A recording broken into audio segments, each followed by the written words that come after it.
Super fresh at hot off the press. Artista update para sa inyong mga beshi. Si Tony Gonzaga ay nagpatikim ng kanyang napakagandang ngiti sa kanyang TikTok video sa Los Angeles, California na may caption na "Playing Nice in LA".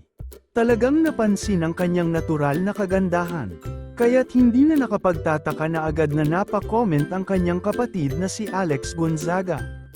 Sabi ni Alex, "Ano to sis?"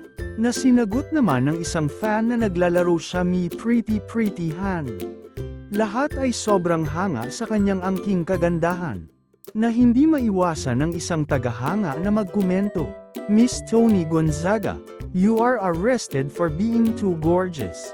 Tunay na kabang-abang ang TikTok video ni Tony Gonzaga sa Los Angeles, California, dahil sa kanyang maladyosang kagandahan.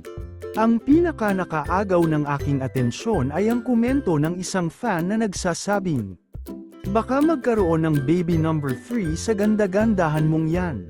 Talagang blessed si Tony, at kung masusundan si Polly, siguradong pretty o handsome din ang susunod na baby."